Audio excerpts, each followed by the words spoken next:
လုံးကျော်လေးပြုလုပ်ဖို့အတွက်ကျမဝတ်သားလေး15ချက်သားလောက်ကိုအသုံးပြုထားပါတယ်။အဲ့ဒီဝတ်သားလေးတွေကိုကျမကျိတ်ဆက်ထဲမထည့်ခင်အရင်ဆုံးလှီးဖြတ်လိုက်ပါမယ်။ကျမခုကြော်မဲ့ဝတ်တလုံးကျော်လေးတွေကိုဝတ်သားအစားချက်သားအမဲသားကိုကြိုက်နှစ်တက်တဲ့အသားကိုထည့်သွင်းအသုံးပြုလို့ရပါတယ်ရှင်။ကျမရဲ့အခုအသားလုံးကျော်နည်းလေးရလေအသားကိုတခြားအစာပလာတွေနဲ့ပွားလိုက်မှမလို့ကျမအများကြီးအသုံးမပြုပါဘူးရှင်။အသားလေးလှီးပြီးမို့ကျိတ်ဆက်ထဲထည့်လိုက်ပါတော့မယ်ရှင်။သားနဲ့ရောကြိတ်ဖို့အတွက်ကျွန်မချက်သွန်မျိုး3တက်လောက်ထည့်လိုက်ပါမယ်ချက်သွန်လေးကိုတော့ချက်သွန်လေးရဲ့အချိုရောအနံ့ရောရကျင်တာမလို့ကျွန်မချက်သွန်ဦးအကြီးတစ်လုံးကို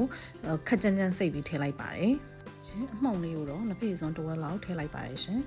တရုတ်မဆလာကိုတော့ကျွန်မဇွန်ပြားလေးနဲ့အနည်းငယ်ပဲထည့်လိုက်ပါတယ်ရှင်ကိုကတကယ်လို့တရုတ်မဆလာရဲ့အနံ့ကိုမကြိုက်ဘူးဆိုရင်လည်းမထည့်လို့ရပါတယ်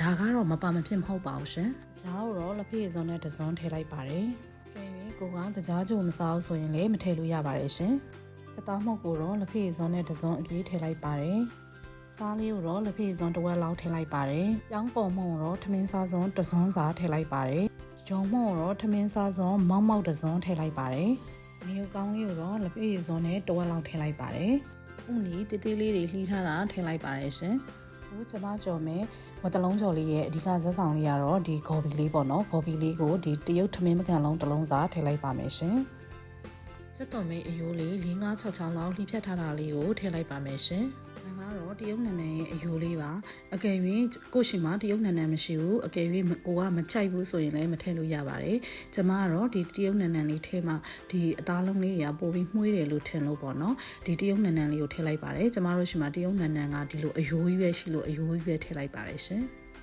တချို့တွေကသားလုံးတွေကိုနှမ်းစီမွေးတို့တန်လင်းစီတို့အသုံးပြုတတ်ကြပါတယ်။ကျမကတော့ကျမမှာရှိတဲ့ကြက်သွန်မျိုးစီချက်မွေးလေးကိုထည့်လိုက်ပါမယ်။ကြက်သွန်မျိုးစီချက်လေးကိုထည့်ခြင်းအပြင်ကျမတို့ရဲ့အသားလုံးကျော်လေးကအရမ်းပဲမှုေးနေမှာပဲဖြစ်ပါတယ်။ချက်သွန်မျိုးပြားရည်စိမ်းလေးပါရှင်အကယ်၍ကိုမှဒါမရှိဘူးဆိုရင်လည်းမထည့်ရင်ဘာမှမဖြစ်ပါဘူးချက်သွန်မျိုးပြားရည်စိမ်းလေးကျမမှာအလွယ်တကူရှိနေလို့တစ်စုံလောက်ထည့်လိုက်ပါတယ်ရှင်အခုအသားလုံးချိတ်ဖို့အတွက်ပါဝင်ပစ္စည်းတွေကစုံတလောက်ဖြစ်နေပြီမှလို့ကျမကျိတ်ဆက်ကလေးကိုစပြီးတော့ချိတ်လိုက်ပါတော့မယ်ကျမရေလိုလားလို့အနည်းငယ်ဖွင့်ကြည့်လိုက်ပါမယ်ရှင်တချို့တွေကအသားလုံးချိတ်တဲ့အခါမှာရေခဲရေတို့လိုက်တတ်ကြပါတယ်။တချို့တွေကကြတော့ဒီထဲကိုကြက်ဥဒါမှမဟုတ်ဘဲဥတစ်လုံးလုံးဖောက်ထည့်တတ်ကြပါတယ်။ကျမကတော့ကြက်ဥဘဲဥထည့်ထားတဲ့ဟာလေးကိုကြတော့တိတ်မကြိုက်လို့ပါ။နည်းနည်းအသားလုံးလေးကမွားပြီးတော့တက်လာတဲ့ပုံစံလေးပေါ်လာလို့ပေါ့နော်။ကျမကတော့ကြက်ဥမထည့်တဲ့ပုံလေးကိုပဲကြော်ပစ်ပါတယ်။အခုကျမလုပ်ထားတဲ့ပုံစံကတော့ရေလိုက်စရာတော့မလိုတော့ပါဘူးရှင်။ဘာဖြစ်လို့လဲဆိုတော့အသီးရွက်ကနေထွက်တဲ့ရေလေးတွေရှိနေတာဖြစ်တဲ့အတွက်အခုပုံစံလေးကအနေတော့ပါပဲ။အဲဒါကြောင့်မလို့ကျမဒါလေးကိုနှခမ်းသားလေးတွေတက်ပြီးတော့ပြန်ပြီးတော့ချိန်လိုက်ပါမယ်။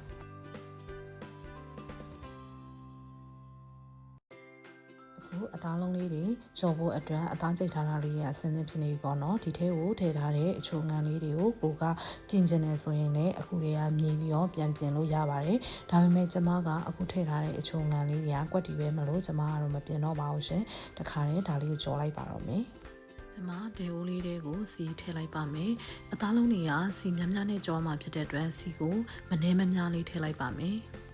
ကိုစီမပူခင်မှာကျမတခါတည်းလုံးပြီးတော့ထည့်ပါမယ်ကျမဒီနေရာမှာလက်ရည်အသုံးမပြုတော့ပါဘူးရှင်ကိုအိမ်စားမှာဖြစ်တဲ့အတွက်